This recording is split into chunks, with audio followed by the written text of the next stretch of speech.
All right. So where we left off 2 weeks ago is, broadly, the question of reclining in the presence of somebody to whom you owe reverence, I guess. The Hebrew word is kavod, right? So that, so one of the questions that was explored is whether a woman should recline in the presence of her husband. And the Gemara says no, but if she's an important woman, then yes, she should recline. And in the Talmudic times, an important woman really meant a woman who owned her own property independent of her husband. Most commentaries today, especially if they want to, take an apologetic tone and will say, nowadays, kol hanashim chashuvot, all women are important. I'm going to guess that that's what Rabbi Scroll says. I haven't actually looked, but I'm going to guess that Rabbi Scroll says that, because could be a problem for orthodoxy otherwise. And then the question is, Talmid etzel Rabbo, all right, a student in the presence of his teacher, right? But really meaning a yeshiva bucher in the presence of his rebbe, okay? Again, contrary to Rabbi Scroll, in 6th century Babylonia, they did not actually speak Yiddish, but in contemporary parlance, right, that's what they mean, a yeshiva bucher in the home of his rebbe. And so we have a maaseh,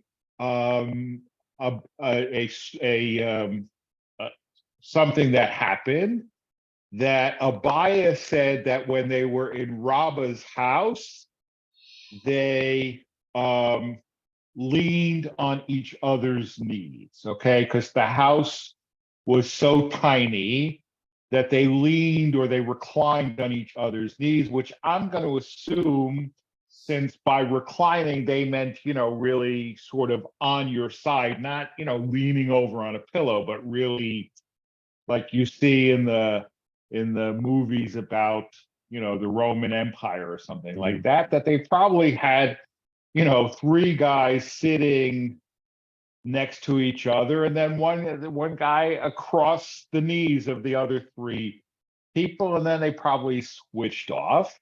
And then they go to Rav Yosef's house, and Rav Yosef says, oh, you don't have to do that, because the fear or the respect for your teacher, respect for your Rebbe, is like respect for God.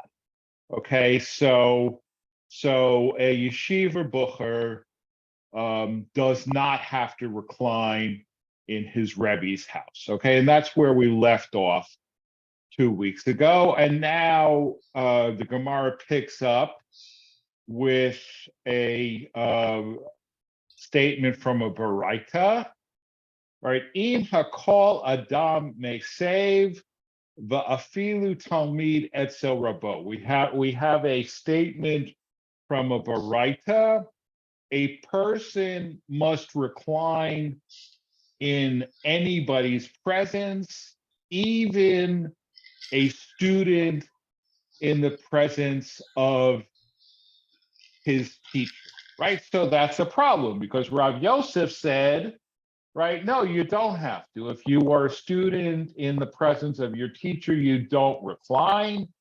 But now we have a Baraita that says everybody reclines, even a student in the presence of a teacher. So how does the Gemara resolve this seeming contradiction? Ki Tanya Hahi, this Baraita was taught. It means Bishulia de Nagare, okay? apprentices, it says here the English craftsman. Nagar is actually a carpenter. So, meaning, yes, if you are a Shiva Bucher in the Rebbe's house, you don't recline. If you're an apprentice carpenter in the master carpenter's house, you do recline. Okay? Mike. So I just don't get it. I mean, the whole business of reclining, as I've always understood it, was that you are free and you are showing that you are living in the lap of luxury and you are free to recline like the kings would. Right. Why these guys would be arguing as to the requirement for reclining undercuts the whole business of reclining. I mean, it's a demonstration of freedom. It's a demonstration of you can do as you will and you should be comfortable. And it just seems to me that they're going to extremes. I mean, lying one to the next guy's knee simply as opposed to putting your head on the table and propped up by your arm. I just don't get all this. Okay, so two things. All right, so the I'll go in order that I'll remember, so I don't forget the second part of your question. Okay, the point is that from the perspective of the Amoraim, reclining in the presence of somebody to whom you owe reverence is chutzpahdik. Okay, because you're free, like you're not really free. Okay, I mean, an apprentice is not really free. An apprentice is indentured, right? But having said that, they do say apprentices do recline, right? But it's chutzpahdik to show freedom in that way because you're not really free. Okay, I mean, that's why they debate it. I mean, now you could say, and I would agree, that the answers that they give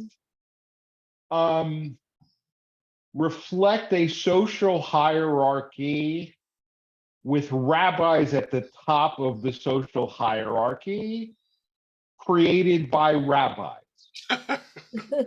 Gee, Okay. I didn't notice, but now that you mention it. Right. No, but because, all right, the fact that they even asked the question, a son in the presence of his father, right, indicates that same dynamic, right? You could consider it chutzpahdik for a son to recline in the presence of his father, right? Because you owe a duty of reverence to your father, and therefore reclining could be chutzpahdik, right? But we're reclining for God. And No, when I was a kid and my father sat at the head of the Seder table, we all reclined so that we would be reliving what God did for us when he took us out of Egypt. It wasn't a father-son thing. It was the big daddy of all something. right, but the Gemara asked the question. The Gemara asked the question. I mean, they essentially resolve it to say, no, you don't have to. Okay, but if it was self-evident, they wouldn't even ask the question. Right? I mean, the fact that they asked the question indicates that there's something going on. Okay, but they did, look, there's no doubt about it. Look, that they created a social hierarchy in which the rabbis are at the top. Okay, it doesn't necessarily reflect historical practice. It could be wishful thinking on the part of the rabbis, right? I mean, but but the second thing, and this is important to remember, okay? And I don't think you were in the class 2 weeks ago, is that reclining doesn't mean leaning on a pillow, sitting in an armchair, okay? That's not the way that they ate, okay? They meant they had, it was like a Greco-Roman symposium. They had low couches and low tables, right? Like I remember when I was a kid, and I don't think we, and Kelly, I was talking to Kelly about it some time ago, and they had them too. Apparently, they don't make them anymore. We used to call them TV tables. Oh, yes. Right? And so these were like TV tables, but with shorter legs. So you're reclining, you're literally laying down on your left side on a low couch, eating with your right hand. Okay, that's why the Gemara says doing it the opposite, that doesn't count. Lying on your back doesn't count. Okay, so that in a house, in a small house with a lot of people on it, right? That's the story about reclining on each other's knee, right? Because it's a mitzvah. And if it's a mitzvah, you can't say, well, the house is too small, so we won't do it, right? Aside from the fact that if the house is really too small, I mean, they can't do it, right? So that's why they're doing it on each other's knees. All right. So so really our contemporary practice does not fulfill the obligation to recline. Okay, and if you start looking at contemporary sources that deal with this question, even in Orthodox, it is a rare example of saying of black hat Orthodox sources saying this is sociologically determined. Okay, since this is not the way we eat anymore, right? Therefore, reclining is not really a sign of freedom anymore. And therefore, it's okay to just do it symbolically. Okay. I mean, now it's interesting because they could say, everybody go run out and buy low couches and individual little tables, right? I mean, the fact that that's not the way we do things anymore hasn't always been dispositive, right? I mean, we don't say, well, in biblical times, an etrog wasn't $40, so use a lemon instead. No, I mean, so, it's interesting to me that they don't say nevertheless. But they don't say nevertheless because the point is, because first of all, because it's not a biblical mitzvah, right? There's nothing in the Torah that says recline, right? I mean, it's a rabbinic mitzvah. It's a rabbinic mitzvah to show freedom. And if it's not accomplishing the goal of showing freedom, then you don't have to do it anymore. Right? So that's why they're not so strict about this. Right? Which also says, well, nowadays all women, because nobody's really doing it anyway. So if we're not really doing it, it's fine for women to participate in the not really doing it also. Right? Because we're not really doing it. Okay. So now we've established that a yeshiva bucher doesn't have to recline. an apprentice carpenter does have to recline. What about a waiter?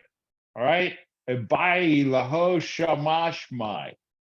Right. It was asked of them, what about a waiter, a shamash, a servant?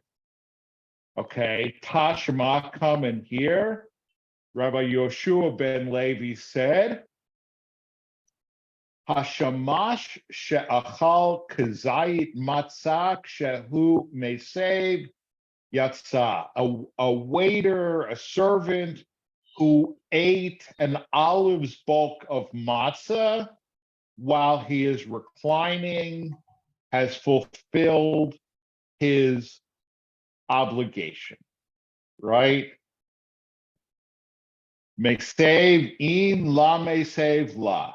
Reclining, yes. Not reclining, no. Shmamina ba'e haseba shmamina. This proves that he must recline, right? So as long as you've eaten an olive's bulk of matzah while reclining, right? Because that's the mitzvah. The mitzvah is to eat matzah while reclining, right? Certainly by the time of the Gemara, because by the time of the Gemara, we don't have the mitzvah to eat the Paschal lamb anymore because there's no Paschal lamb, right? We would have to recline if we still were doing the Paschal sacrifice, we'd recline to eat the Paschal lamb as well, but we don't have the Paschal lamb, so therefore there's no mitzvah to recline while eating the Paschal lamb. So the essence of the mitzvah is to recline while eating matzah, because matzah is the symbol of freedom, right? So a kazayit, an olive's bulk, then you've reclined. Okay, kazayit is normally the minimal. I mean, there's basically two. The word the Hebrew word is shiur, a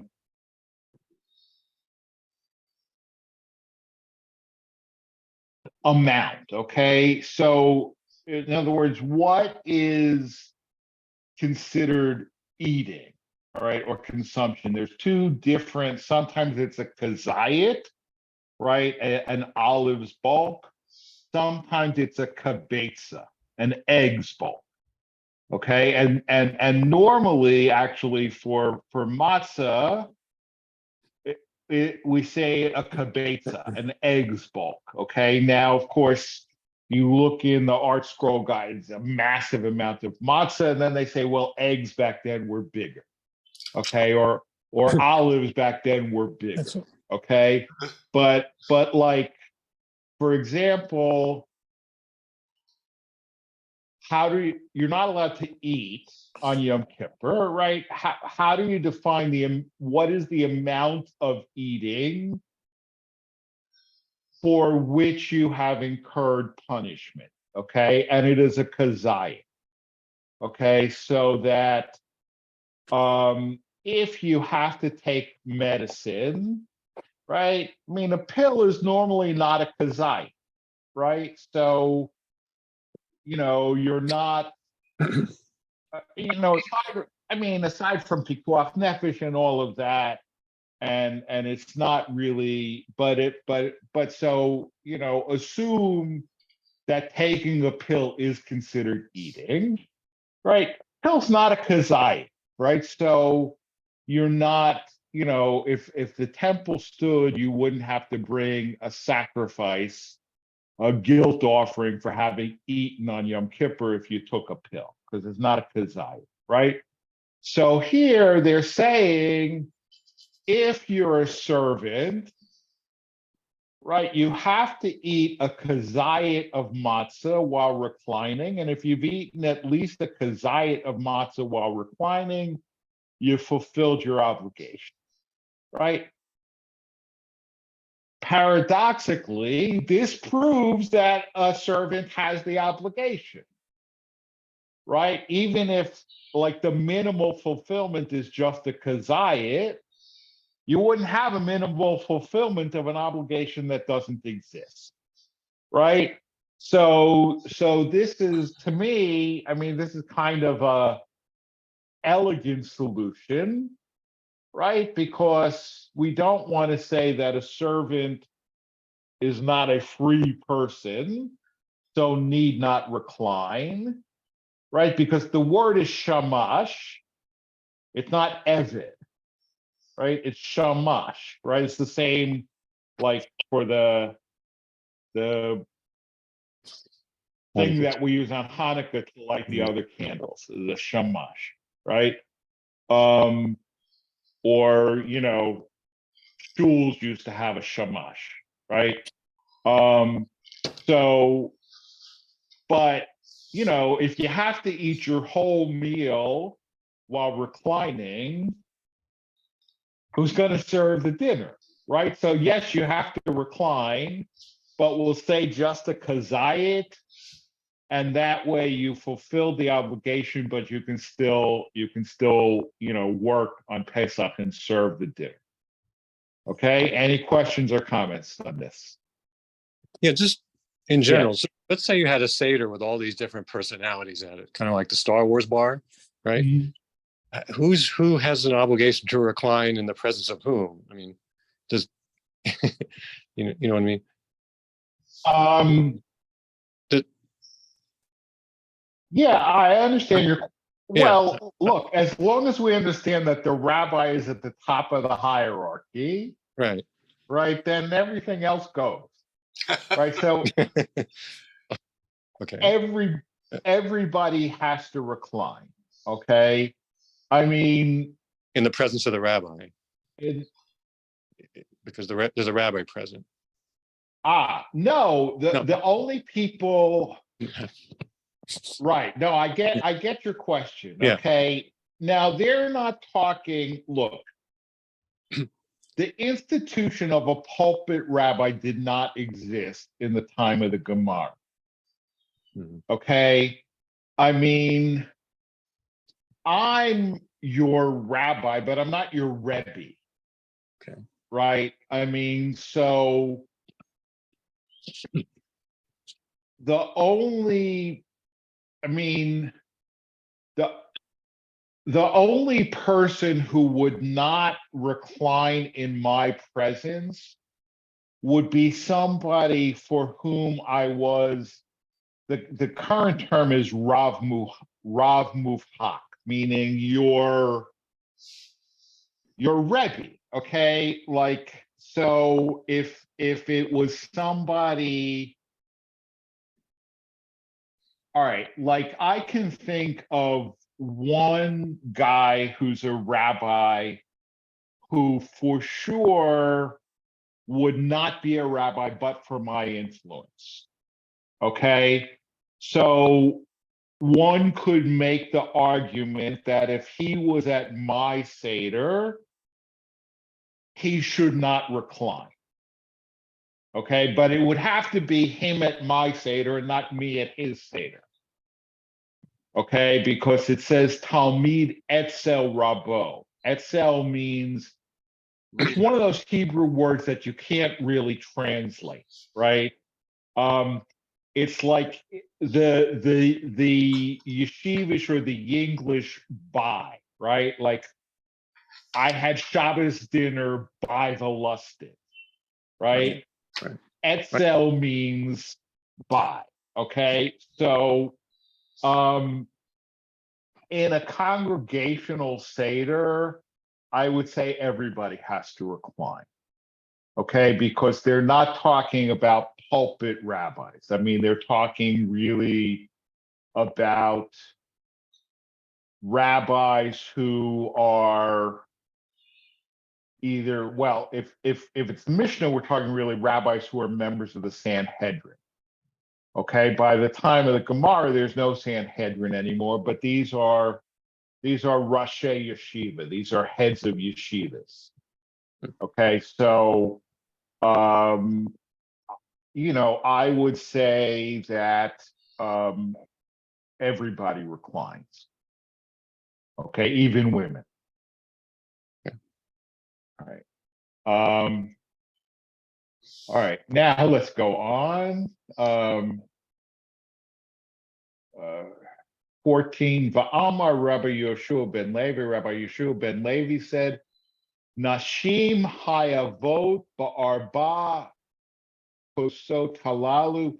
Women are obligated in these 4 cups of wine, she'af hen hayu ba'oto hanes, because they participated in the miracle too, right? It wasn't only the men who left Egypt. It wasn't only the men who were rescued by the splitting of the Red Sea, right? It was the women as well.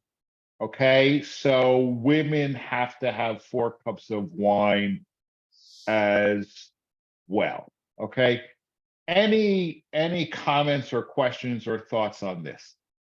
Well, these things always sort of surprise me, in a sense. And then I remember the times they came, the times these were done. It's just like women, they have to make a comment because women were excluded. And, as a modern woman, I always find this difficult to deal with. But we can wave at you on the other side of the mechitza. Right. Right. No, I agree with you. I mean, as I said, 2 weeks ago, it may shock you to realize that rabbinic society was not egalitarian, right? So Well, that on the one hand, I mean, what I find, all right, so it's self-evident, right? I mean, you kind of notice that you didn't phrase it this way, but they feel it necessary to justify the inclusion of women, right. They don't feel it necessary to justify the exclusion of women, That's right. right? But in those rare cases that women are included, they have to justify that in some way, right? I mean, having said that, and this goes back to Mike's question, really, right? If women are included in the 4 cups, why aren't they included in the reclining? Right? And there, I think it really has to do with hierarchy. Okay, Yeah. just like, you've got a certain hierarchy, right? Rabbis, Jewish men, Jewish women, non-Jews, right? So that on the one hand, right, so women are above Gentiles, right? Jewish women are above Gentiles, but they're below Jewish men, right? And therefore we have to, so what do? We include them in some things, but exclude them in others to maintain the hierarchy, I think, right? So, right. So, because otherwise it's puzzling, right? Because you say, okay, so women have to be included in the mitzvah of wine, sha'af hen hayu ba'oto hanes, right? But there are lots of other things, right?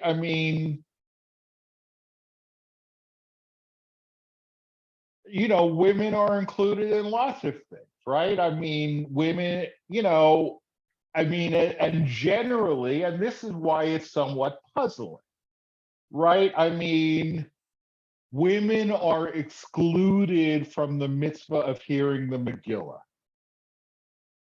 As far as I know, I have to, again, excluded from the mitzvah doesn't mean you can't, it just means you're not obligated. Obligated, yeah, and that I Right? understand. And Right. I assume, I actually don't know this, I'd have to check, but I assume that that's the case because as a general rule, right, women are excluded from mitzvat aseh shehazman garma, right? A positive time-bound obligation, right? And yet, I mean, if you look at Purim, I mean, if you want to say they were there, they were included in the miracle. I mean, not only were they included in the miracle, they're the facilitators of the miracle, Right. right? If not for Esther, there would have been no. In fact, if not for Vashti, there would have been no miracle, right? That's But if right. not for Esther, there would have been no miracle, right? But nevertheless, it's a positive time-bound obligation, right? Well, the four cups are also a positive time-bound obligation, right? I mean, right? It's an obligation, and it's time-bound, right? You can't say, well, instead of having the four cups during the Seder, I'll have them next Wednesday, right? Or I'll have them on Hol Moed Pesach, right? Or I'll have them on Pesach Sheni, right? It's a time-bound mitzvah. So why aren't they obligated? Oh, they're not obligated because they were part of the miracle. But they're part of lots of other miracles too, but they're not obligated because it's a positive time-bound obligation, right? So I suspect, personally, that this is a post facto justification, right? They already had a tradition that women have to have the 4 cups of wine. So why? Right.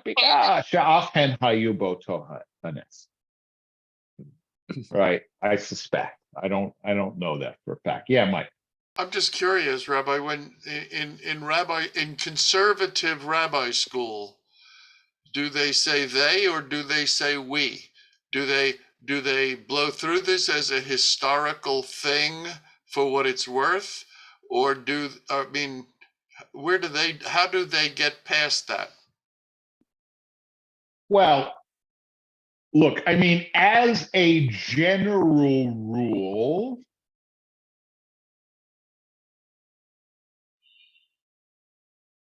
for the most part, we have level distinctions between men and women, right? I mean, We conservative Jews.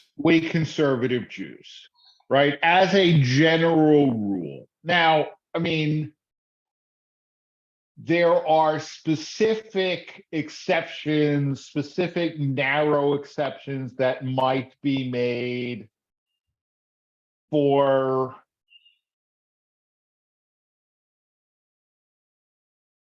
I mean, so some congregations will call a bat kohen for the first aliyah.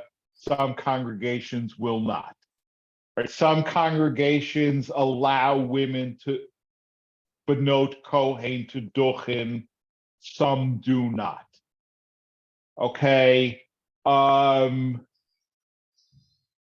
Only if there's rabbis, no Kohen, there are no congregations who say women as well as men have the right to duchen and the responsibility, the obligation. And so, even if it's 1 among 10. No, there are, in other words, there are some who allow, or, I mean, nobody requires. I mean, how are you going to require?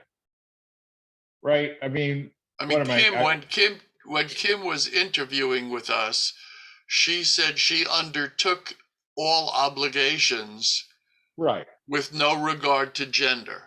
Right. But, well, okay, but she's not a bat kohen, so it doesn't matter. No, it didn't happen to. We weren't tripping over that one. It was another one. It was a question of wearing a tallis, wearing a yarmulke. I don't know that she took it as far as tefillin. I don't think we got into that. Well, I mean, look, when she was at JTS, that's still the rule. I mean, it's still, you cannot be in rabbinical or cantorial school and not fulfill the same mitzvot as men. Right. Okay. I mean, once you're done, nobody monitors what you do. Okay. I mean, that is to say, it's not up to JTS anymore. It's up to the Cantor's Assembly or the Rabbinical Assembly. Sure. So I mean, I am not aware, for example, I mean, obviously,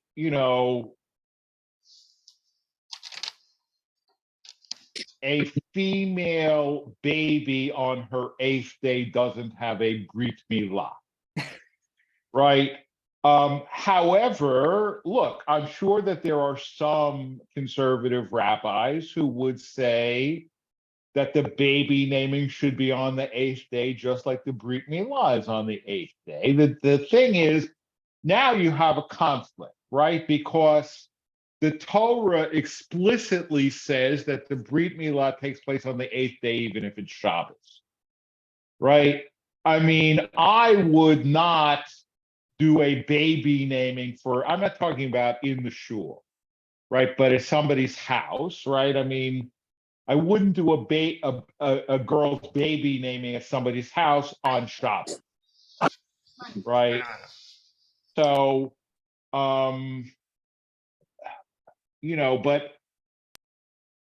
as a general rule, with some very narrow exceptions, we have eliminated gender-based distinctions. Okay. I mean, it becomes complicated, right? It becomes complicated in terms of things like divorce, right? I mean, and we're still, some of these things are still kind of being worked out. We're in a still a transitional period. But the assumption, I mean, I wasn't sure exactly, because I mean, the place where you study the Gemara as a historical document par excellence is JTS, right? I mean, JTS really pioneered the historical critical method of Talmud study, right? But at the same time, halakha is considered normative, right? And therefore, I don't understand. I'm sorry, I don't understand. Spell those terms out for me, please. Meaning that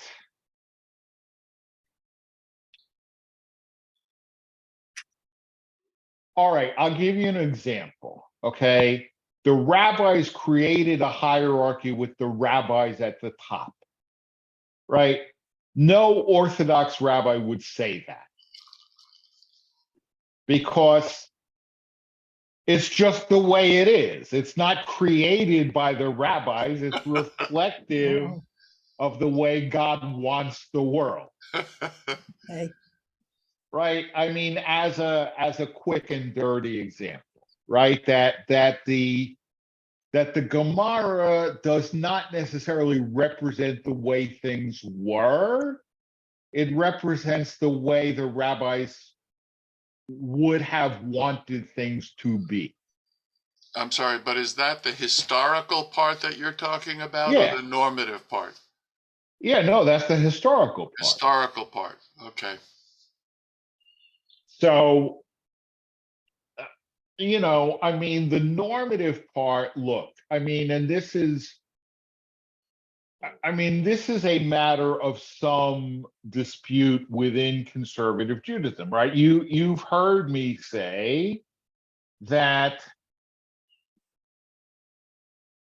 we have the right to undo rabbinic legislation. We don't have the right to undo biblical legislation, right? That's not universal. I mean, there are rabbis in the conservative movement who would say we do have the right to undo biblical legislation, right? I mean, So, whereas in Orthodoxy, they would say, we don't have the right to undo rabbinic legislation either, right? So that's, where you get, a clear difference between Orthodox and conservative, but also within conservative. Mm-hmm. Okay. So let's go on. Okay. Rav Yehuda said in the name of Shmuel, Arba kosot halalu tzarich sheyehe behen kedei mizigat kos yafeh. These 4 cups must contain enough wine to pour out. I mean, here the translation says diluting, but it really means to pour out a nice cup, a significant cup. Okay, here's what this means. Okay, and this was the practice in the Greco-Roman Empire as well. You did not drink undiluted wine. Okay, and I think, I mean, this was when I studied this with Rabbi Novak. He said basically what was shipped was kind of like wine concentrate. Okay, and you would pour out, from the barrel in which it was shipped, a bit of wine concentrate, and then you would add water to it. Okay, and the Gemara thinks that the ratio was 3-1. Okay, so that if you wanted, let's say, 4 ounces of wine, right? If you wanted to give somebody a 4-ounce cup of wine, you needed an ounce of wine concentrate. Okay, and drinking wine concentrate was considered barbaric and uncouth. Okay, so that's what it means. Because if we're talking about 4 cups, right? I mean, we're Jews, right? 4 cups. Well, how much is in a cup? Right? How much is in a cup? Right? I mean, there's all these kind of, parodies like, if Halloween was Jewish, how big does the pumpkin have to be? Right? And how, how, do you have to get the pumpkin 30 days before Halloween, or all that stuff, right? Or the same thing, right? If Christmas was Jewish, how big does the Christmas tree have to be, right? How many lights, right? So when we say 4 cups of wine, okay, what's a cup, right? So this is part of resolving those kind of questions, right? So it has to be a significant cup. Shata anha yatsa, if he drank them undiluted, nevertheless he fulfilled his obligation. Maybe. Shata an bevat echad, if he drank them all at once, yatsa, he fulfilled his obligation. Hishka mihen levanav ulivnei veto, if he poured out from them to his children and the members of his household, he fulfilled his obligation, right? Maybe, right? This is a very lenient paragraph. Okay. Shata anha yatsa, if he drank them undiluted, he's fulfilled his obligation. Amar Rabba yadei yain yatsa, yadei cherut lo yatsa. Rabba said he has fulfilled his obligation to drink 4 cups of wine, but he has not fulfilled his obligation to express freedom. Okay, meaning, right, if you drank this uncouth, barbaric, unpalatable wine concentrate, have you fulfilled your obligation? Well, yes and no. You fulfilled your obligation in terms of you've drank, you have consumed the minimal amount of wine, but you have not consumed the wine in the optimum way, right? Which is to demonstrate freedom. Okay? So next paragraph. Shata'an b'vat achad rava mar yedei yain yatsa yedei arba'a kosot lo yatsa. So similarly, if you drank the 4 cups of wine all at once, you have fulfilled the obligation to drink wine, but you have not fulfilled the obligation to drink 4 cups, right? You've had the requisite amount of wine, right? You've had the requisite amount of wine, but you haven't actually drank 4 cups, right? I mean, if you drink 1 big cup, right? So instead of, let's say, 4 cups of 4 ounces, you have 16 ounces of wine all at once, right? You fulfill the obligation to drink the certain amount of wine, but you haven't actually had 4 cups, right? And if you poured out for your sons or the members of your household, you fulfilled your obligation. Rav Nachman Bar Yitzchak said, only if you had the majority of the cup, okay? And I mean, this is my own practice. I mean, not that I'm pouring out for other people, right? But I just say, have you fulfilled 4 cups? I mean, right? Nobody, I don't know too many people. I mean, whatever, too many. I don't drink, like, when I'm drinking the first cup, I don't drink the whole cup, right? But if I drank the majority of the cup, I drank the cup, right? And then, so when I'm refilling, right? So I'm pouring into the first cup, and now that's the second cup, right? And if you drink, and I think that's what most people do, right? They don't necessarily drink the whole cup, but they drink the majority. Rabbi, does this say specifically that the majority equals the whole? Or when I was a kid, I remember people would take a sip and count it. No, it says the majority. Majority says the means majority? Yeah. Yeah, Okay. it says, the Hebrew says, well, the Aramaic says, Vahu da ashti ruba de casa. All right, rove kos. Rove means the majority.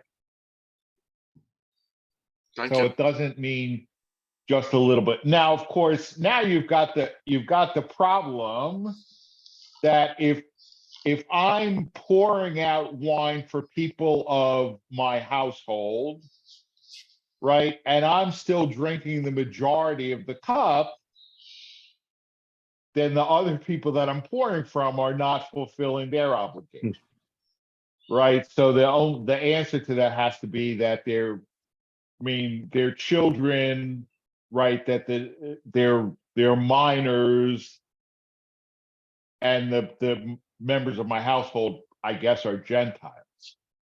Okay, because otherwise it doesn't work. All right. So I'm going to stop here. I know this is still like dense material. It makes people tired. It certainly makes me tired. So, but if there are any questions on this that we haven't resolved, or what questions, comments, objections. Well, I always thought each cup of wine required its own blessing. So why would anyone drink 16 cups at once? And if they had only said one blessing over it, would that also not be fulfilling. Right, you wouldn't have fulfilled, right, I mean, in other words, it's a partial fulfillment, Yeah. right? You drank the requisite amount of wine, right? But you haven't had 4 cups, right? And so, yeah, you certainly haven't said 4 blessings, right? You haven't said four blessings for sure, because if you did, you're you're fulfilling a mitzvah by means of a sin, right? Because you're not supposed to say an unnecessary blessing, right? Which is why a couple of weeks ago, right, why this question of saying a blessing for each cup is problematic, right? And it's something that we do only on Pesach, right? I mean, if you're having your normal Shabbos dinner, right, and you have a second cup of wine, right? We went through this. If you're having a second cup of wine, you don't say Borei Pri Hagafen a second time, right? Except if you're at the house of the exilarch, right? Because normally, right, when I say Borei Pri Hagafen, I have in mind I'm going to have as much wine as I want, right? I'm going to have as much wine as I want, and this covers all of the wine that I'm going to consume for the evening, right? But if I'm at the house of the exilarch, I can't have in mind, because I don't know, right? If the exilarch is feeling generous or the exilarch likes me, I'll have as much wine as I want. If the exilarch is not well disposed to me, right, or whatever, then I don't get. So I can't have, right. It's like having dinner at Mar-a-Lago, right? But I mean, the biggest steak must go to Trump, right? And Trump gets 2 scoops of ice cream, and everybody else gets 1, right? So you can't say, well, I'll have as much ice cream as I want. No, you won't. You'll have as much ice cream as the Donald wants you to have, but right? So, yeah, Mike. but in the case of the wine, I thought that was unique because we are the same way that we are obligated to recline when we eat or drink the wine. Right. We are obligated to have 4 cups of wine, and because they're distinct, it's the only time all year. But because they're distinct, we say a Borei Pri Hagafen each time.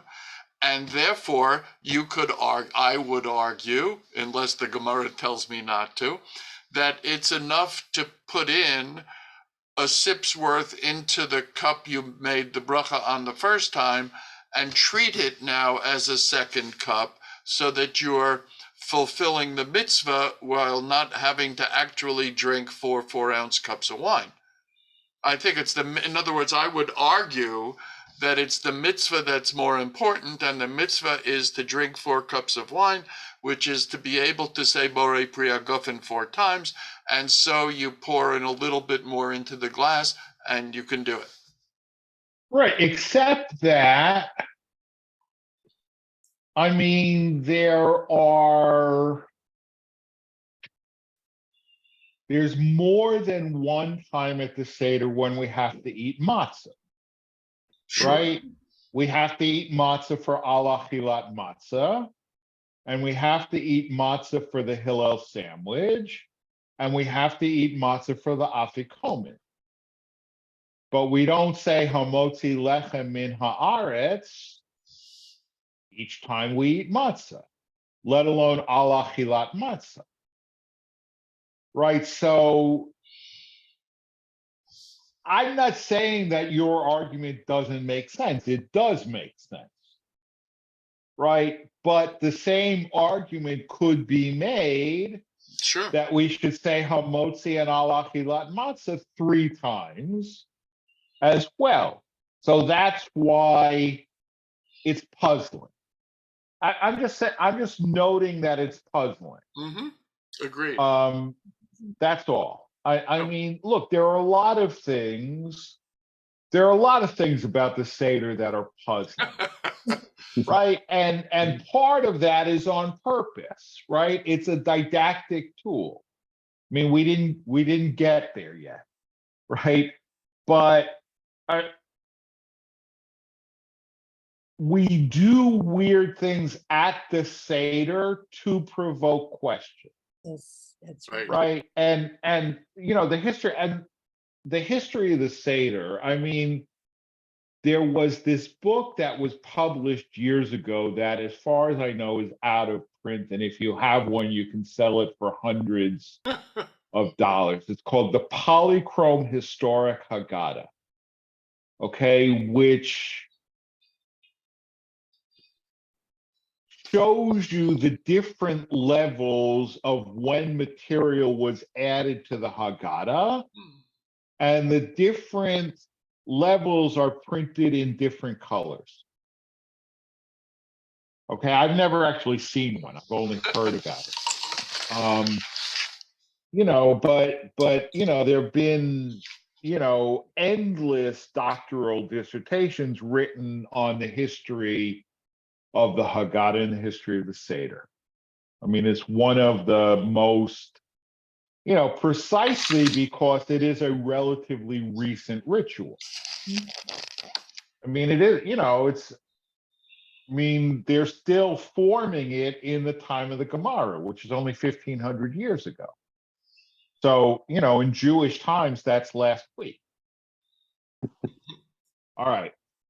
Lila Tov, folks. Oh, thank you, Rabbi. Hey, thank you, Father Calvin, Shikoa. thank Lots of you. everyone. Really interesting. Shabbat Yes. Shalom.